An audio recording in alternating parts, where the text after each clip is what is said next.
Make it plain. Make it plain. M.I.P. With Masamela Matfumo. Mark Thompson. Make it plain. Get woke.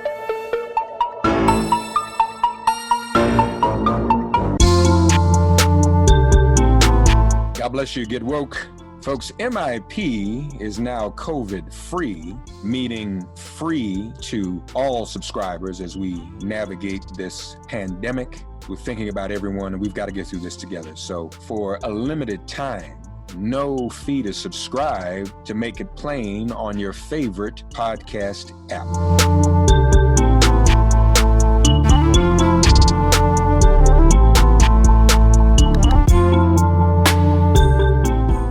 Ladies and gentlemen, as always, this time of month, we can count on the Center for Budget and Policy Priorities in the person of Chief Economist Chad Stone. What is up with this latest jobs report? Is it better? Is there something in the fine print we need to consider? Are we about to come back? Should we be comfortable and less vigilant in terms of this virus? We'll get into all of that with Chad Stone right now. Chad, how you doing, man? You look and sound well. I'm glad you're healthy and safe. I'm healthy and safe, yes. Okay. So let me ask you a question and get your reaction. I will even, if necessary, allow you, if you need to take off your official center hat. What's your reaction when someone whom we know says George Floyd is looking down and happy about these job numbers? That is such a indication of someone who is not in touch with what's going on. Yeah. Because African-American unemployment has gone up, hasn't it? Yeah, it actually ticked up this month a little bit. So to get to the main premise of your question, this report was a surprise to people because I think we even talked about it last time that we weren't expecting things to be as bad, the losses to be as big as they were in April, but we were still expecting losses to continue into May. And it turns out that there was some turnaround in a lot of statistics.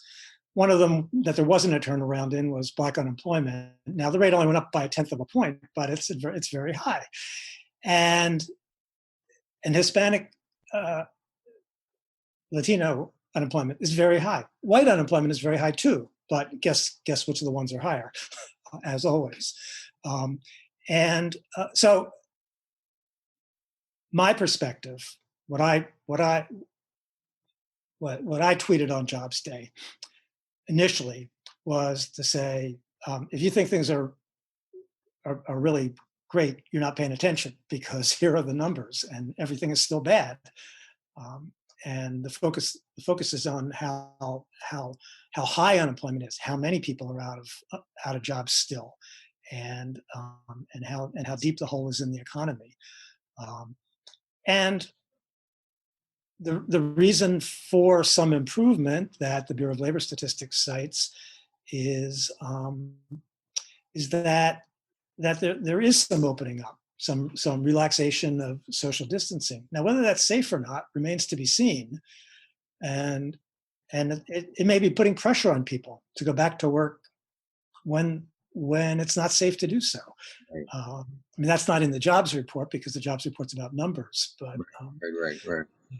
You know, on Jobs Day, usually I put out some pretty plain vanilla figures, just hitting the highlighted numbers. And this Jobs Day, you'll see that I've highlighted. There's a lot still wrong. Well, and not the least of which was you wrote, before getting to the jobs report, I and my Center for Budget and Policy Priority colleagues stand with countless others in calling for justice for George Floyd and for fundamental systemic reforms to foster racial equity and end racial injustice. And in a statement by Robert Greenstein at the Center for Budget and Policy Priorities. So if we dig into this, and I do appreciate that, Chad, and I expect no less from someone like you, whom I admire. I mean, because we know that there just are systemic problems. If folks have not gotten that memo by now, then it's probably too late for them to get it. But let's drill down a little bit. So fewer, am I saying this accurately?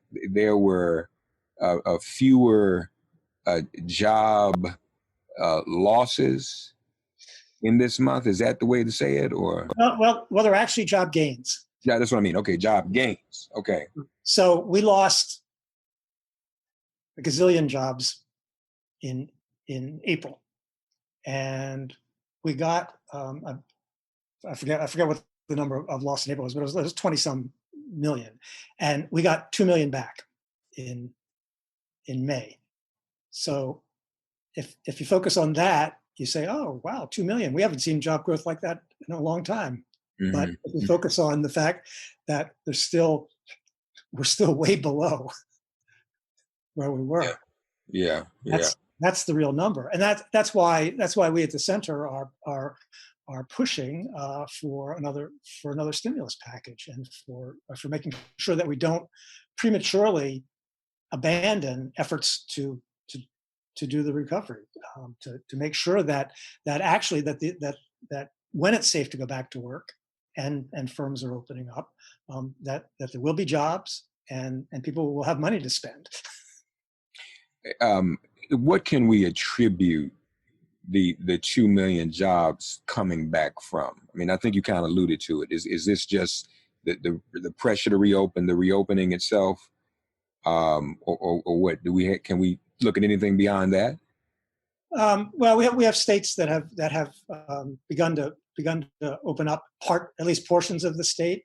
So I'm in Pennsylvania, and the Philadelphia area is in yellow, whereas the unpopulated parts of the state are in green, and more things are open. So I think it's a lot of that, and there were huge losses in leisure and hospitality industry, and some of those are coming back. Don't know yet if it's viable or safe to go back. Yeah. But yeah.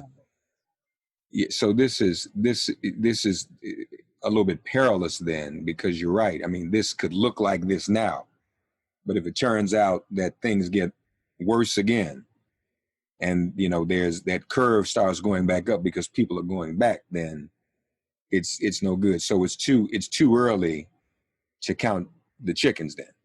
It is too early, although I have to point out that most forecasters, including the Congressional Budget Office, do expect that in the second half of the year we will see a pretty substantial rebound based on their assumptions that social distancing will allow that to happen. If things get worse in the meantime, that's another matter. But and again, the theme of today is going to be look at the size of the hole, not the part that's been filled, because the Congressional Budget Office says, even in something in which an awful lot of those jobs come back, we're still going to be going into 2021 with a 10.1% unemployment rate. At the end of 2021, unemployment rate is still going to be 8.6%. The economy is not going to be back to where it was in the fourth quarter of 2019.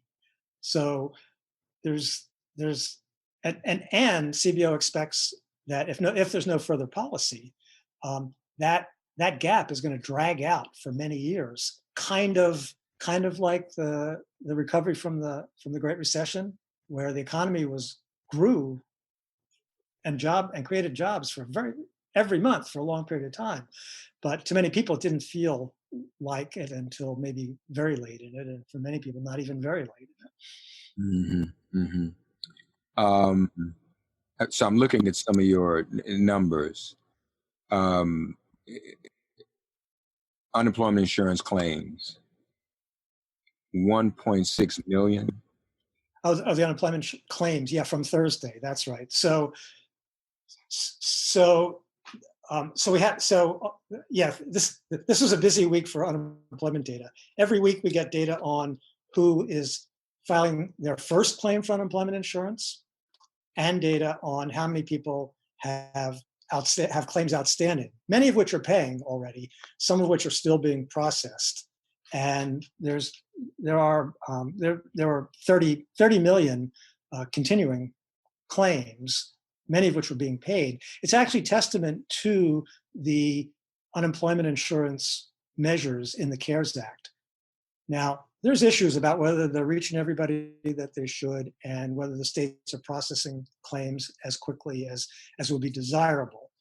But those we're gonna have a paper out. It might be out by the time we're doing this, or that looks at the importance of those unemployment insurance provisions and the fact that they're scheduled to expire, and we don't want to see that happen. But, when do they expire? So one of the most important things for helping people survive this situation is the $600 a week extra unemployment insurance benefits on top of what you get through your regular state, and the program known as Pandemic Unemployment Assistance, which provides benefits to people who would normally qualify for regular state unemployment insurance benefits. And there's 10 million people with claims in that program, many of whom are receiving benefits. So the $600 is scheduled to expire July 31st. Okay. Yeah. That's around the corner. It is. And all the other measures are scheduled to expire. The extra weeks of benefits and the PUA program are scheduled to expire at the end of the year. Okay. And in each case, that will be premature. I'm looking at another number here that you tweeted, the seasonal adjustment, 1.87 million. For the unemployment, for the initial claims. Yeah. Well, I tend to focus on what. So we've had some conversations about seasonal adjustment in the past around Christmas time, when we think, well, that's when in the pre-Christmas period, hiring goes up normally, and so and then there's layoffs after the Christmas season, and those normal ups and downs are taken into account and adjusted away in the unemployment data.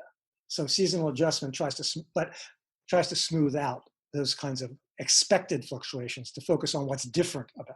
But in the case of unemployment insurance claims, seasonal adjustment is done poorly, and these are administrative data. These are reports from the states about how many people have actually filed claims, and so they're actual people. The unadjusted count is actual people, and it's worth paying attention to that.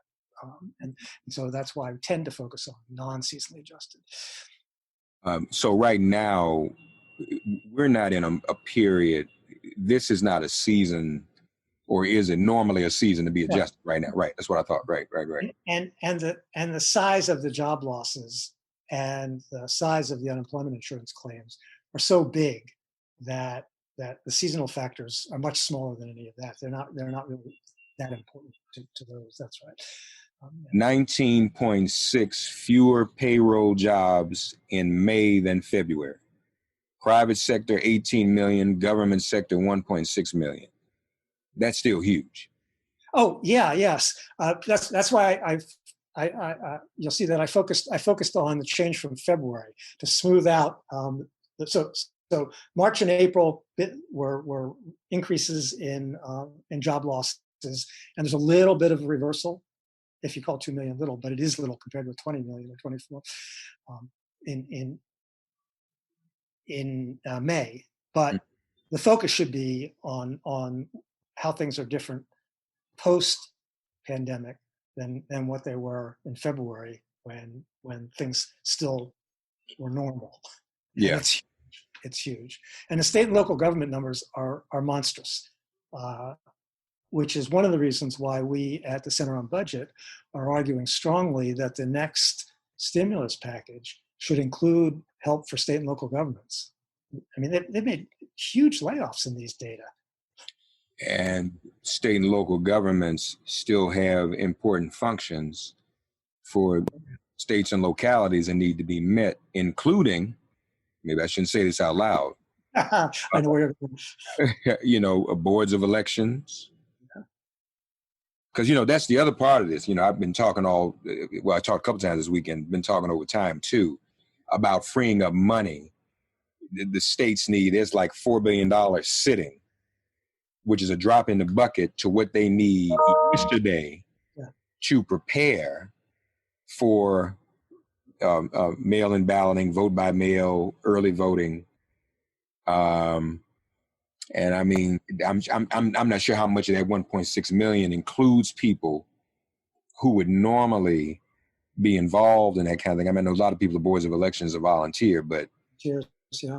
But I mean, this is such a serious time. I mean, I'd like to see folk hired. Yes. Yeah.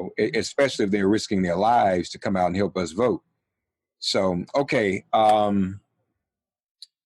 Employment losses since February: Latinos 5.3 million, African Americans 3.2 million, whites 15.7 million. So it's obviously higher because whites are the majority of the population. So this is still a disproportionality. Right. So you look at the percentages. Right. So we look at so the percentages now, watch this, y'all. 15.7 million for whites. That's 12.7% in job losses. Is that correct? That's the change since February. Yeah, that's the change. That's the unemployment. African Americans 3.2 million at 16.3%. Hispanic and Latino 5.3 million led 19.5%. So what you have is the raw number is smaller, but the percentage is even higher. It's because of that disproportionality. And as we said before, these are people who work in a lot of the jobs, in the service jobs that are being lost to this pandemic. That's right. And so a lot of them, some of them are layoffs, with some prospect of being recalled, but not usually. And many of them probably will be in the PUA program because of the nature of their work histories. That's why it's so important for them to continue. I mean, what's really interesting, the fact that $600 a week, you may have heard people complaining about it as being overly generous. Right. It's not. And well, it's generous. That's a fact. But the alternative is regular state unemployment insurance benefits, which are awfully low for most people, especially for low wage workers. Yeah. And so the problem is, people are getting the people who are getting it are getting really a nice unemployment insurance payment. But that's going to go away if we don't extend it past July 31st. And so right now, a lot of people who are seeing sort of better incomes than they've seen normally. But when the economy starts to go back to work, if that $600 disappears, all of a sudden the ones who are still unemployed are down to almost nothing because their unemployment checks are really small. And so we're going to be hearing about the economy opening up and all that. But for the facts on the ground for an awful lot of people are that they're coping. I mean, coping is not the right word, but financially, they're able to pay the rent if they're receiving these unemployment benefits. They're able to keep up with their utilities, pay off loans and things like that. And that'll all change if they're still unemployed and that $600 goes away. It doesn't have to stay at $600, but a generous, but a benefit, a meaningful benefit will be required. The share of the population with a job has plummeted. Yeah, I posted a bunch of charts. Our chart book got delayed from Friday to Monday, but on Friday I put out the charts because you look at those charts, you can see what an incredible difference the past few months have made to every economic indicator. Mm-hmm. So what is that number now? The share of the job with the population? Is it 52.8? Am I reading this right? Yeah, it's down to 52.8. It had been higher in the strong economy leading up to it, but it's way down. Right. The Hispanic Latino unemployment rate, usually between black and white race, is now higher than ever. higher than either. I think I should have. Higher than either. I'm sorry, I'm reading wrong. Yeah, higher than either. Yeah. And I know the black unemployment rate is higher, is I think as high as it's been, and I think I read somewhere in a decade. Right. Yeah. That's right. And what that tells us, for the others, for the white rate, it's the highest it's been. Yeah. And the fact that you only have to go back a decade to know that there was a time when it was even higher, when the black and African American rate was even higher than it is now. That this has been a long-standing problem of racial disparities in unemployment. So a decade ago, when it was so high, that was because of the recession, right? Yeah, I don't have the picture in front of me, but yes, it happens in recession. But so the Great Recession, the unemployment rate went really high. It went up. It reached as high as 10%. But in the 1981-82 recession, the unemployment rate was actually higher than that. It was 10.8 at its peak. And I'm looking. It's interesting to look at a headline as I'm reading your Twitter feed. And folks, we invite you to go to Chad CBP at Chad CBP on Twitter. So this a headline. I forget. I can't tell who this is from, but one of the financial Bloomberg, and the headline is simply U.S. unemployment rate falls to 13.3% in May. right. Which okay, but that's a little bit misleading. Yeah. And that helps enable this other person to act as if, oh, this is really good news. Right. And I mentioned the CBO projections earlier. In 2019, I'm sorry, in the fourth quarter of 2021, still 8.6%. That is closer to the peaks in those last two recessions than it is to anything normal. Yeah. This is something else. So, are you? So is the CBO or someone else now saying that it will gradually keep going up? Is that what we should look for going forward, or is that is their projection? That is their projection. Yeah. So there'll be some recovery as more places, as we open up more, assuming that we continue to open up more. Right. Nothing happens that leads us to because no flare up of the.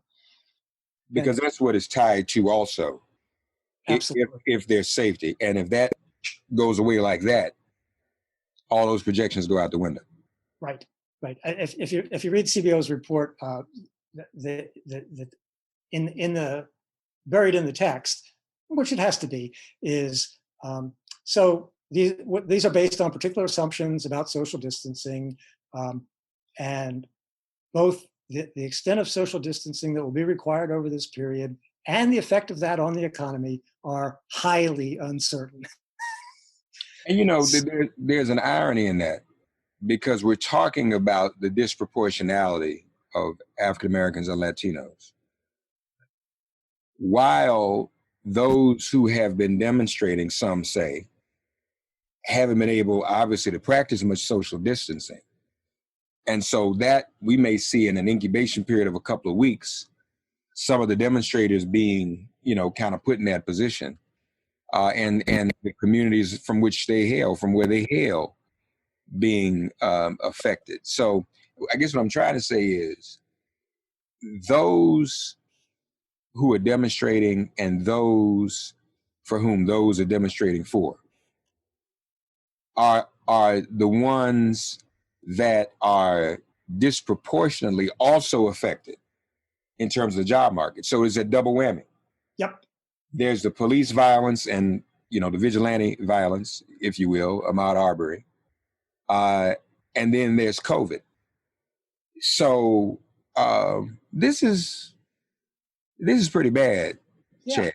Yeah. The statistics on COVID infections across groups are awful. Right. Those numbers are, and it's testament to the cause that all those people were out protesting. Yeah. But as you write, and as Robert writes about justice and systemic reform, that includes, jobs and opportunities. I mean, all of this goes hand in hand, doesn't it? Absolutely. Yeah. Words of support. I want to read this. Words of support, while important, are not enough. For its part, the Center on Budget and Policy Priorities has been engaged in an organization-wide journey in the past few years to incorporate racial equity more fully into its work and organizational culture, which all should do.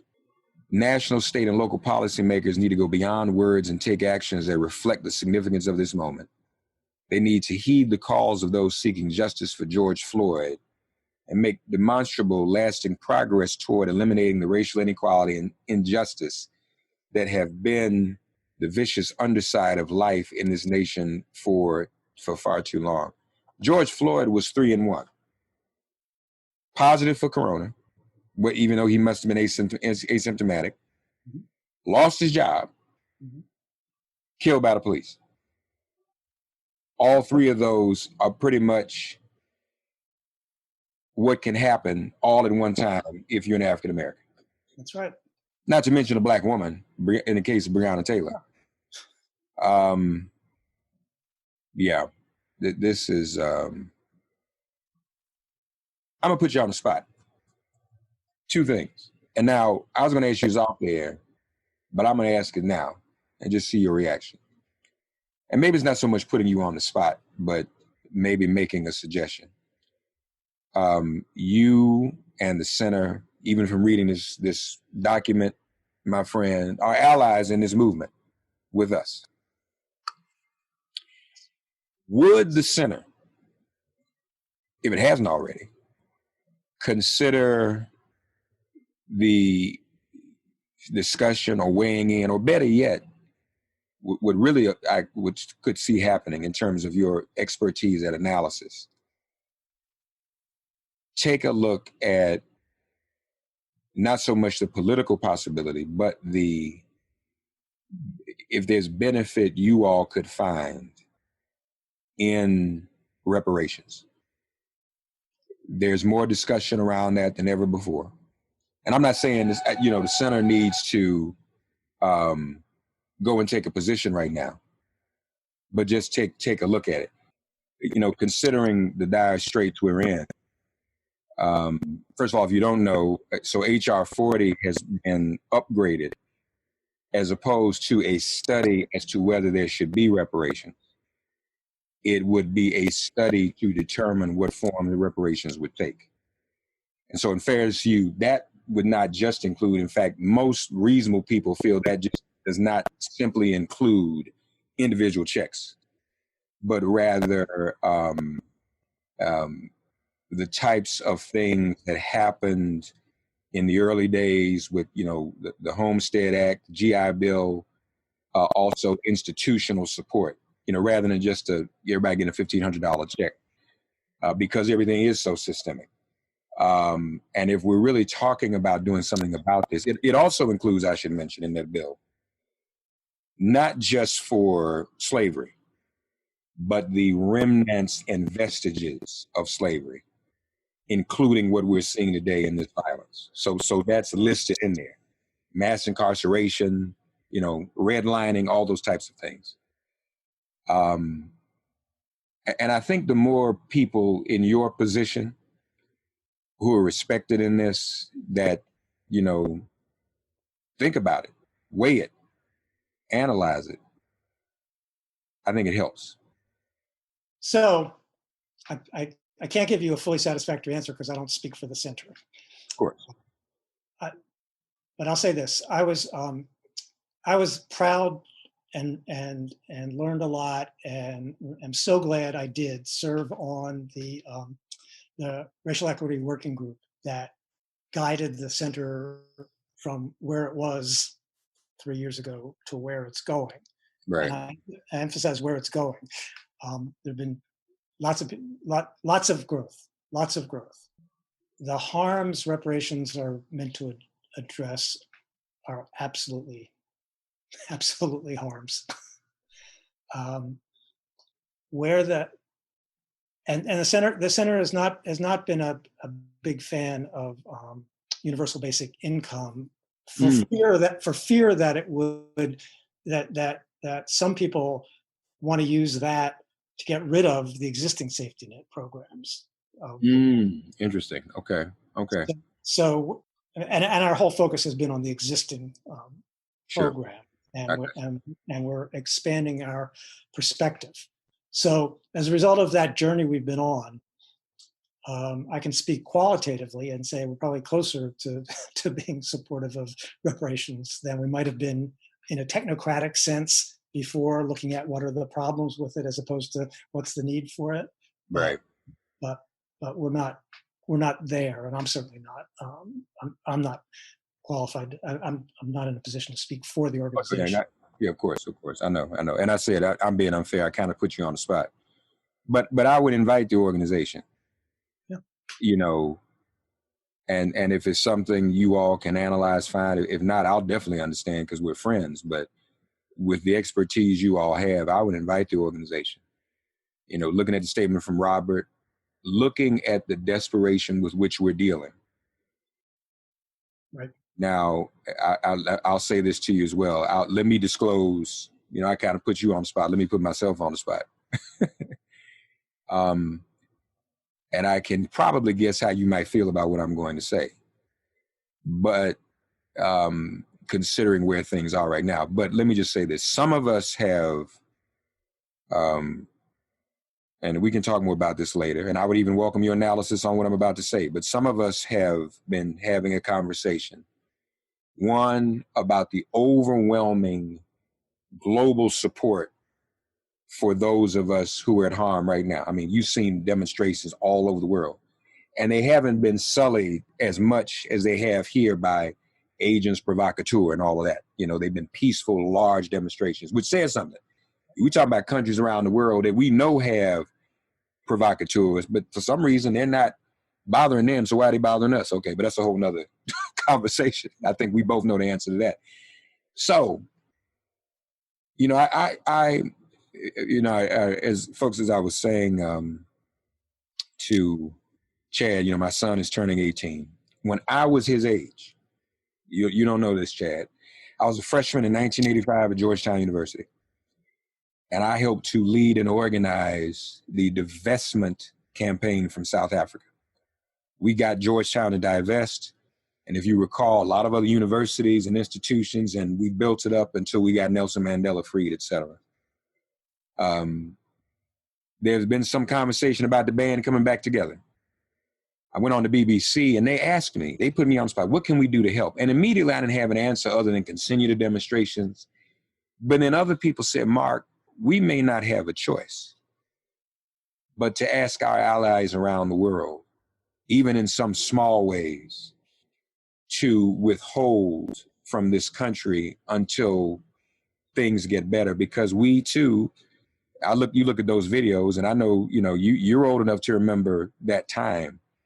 What we see in our TV screens today are not very different from what we saw in apartheid South Africa. So one of the commentators said to me, I went on an Australian show and I said it.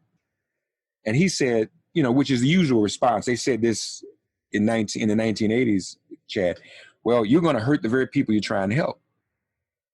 I said, yeah, I've heard that before. I said, but think about it. We're in the middle of a pandemic. We've just about lost everything already. So it's not as if it can get much worse. So that's something else nobody's done anything formally yet. We're just having some conversations, and we've got to do some analysis, frankly. And there's some people who are going to take a hard look at that to see what the possibilities are. I think we also are made aware of some world leaders that aren't too keen on our president right now, who probably at least would find the idea entertaining. But between the two, something has to break this back. And what the area of your expertise at some point has to be somewhere that we have to look and consider and strategize within, whether it's you or the center, what have you, but it's, something's got to change. Because, this is, how many police killings have we already seen? How many gun killings? And then we just go back. It's nothing, the news cycle changes and then we just move on. Because there's systemic things in place that make it so difficult just to go right in there and change it. Other countries can do it. Your guns are gone. Your pandemic paycheck protection, snap of a finger, you got it. Matter of fact, you paid indefinitely.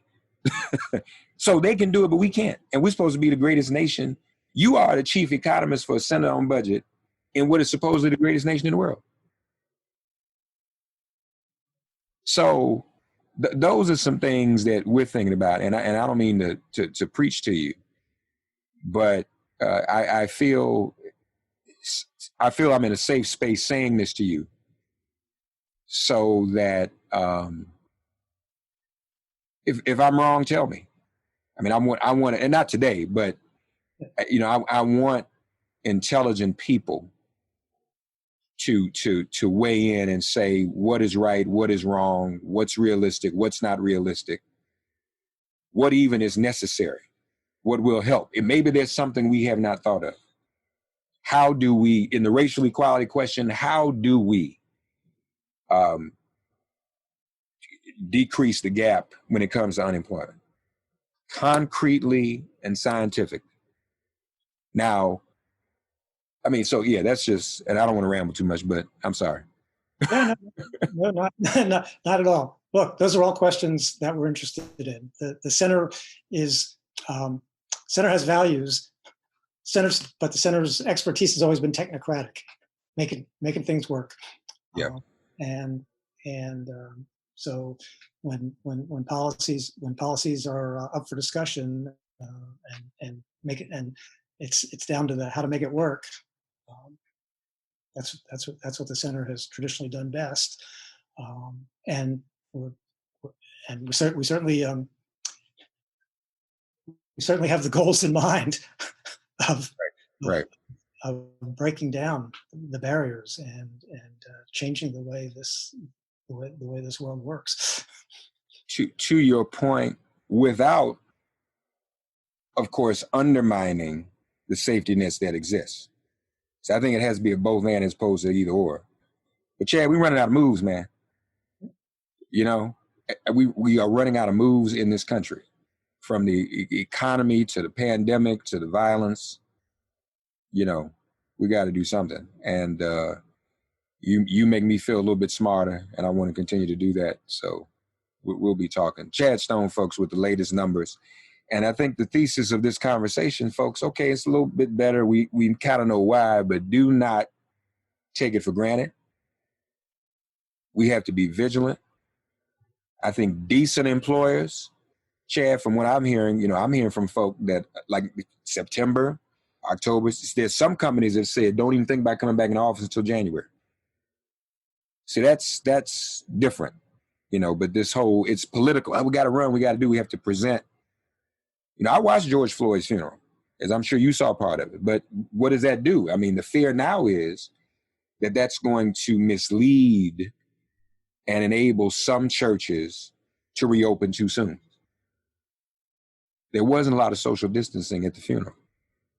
So I'm some of us are troubled by that. Okay. And beautiful funeral, and George deserves one. He deserves all three he's getting.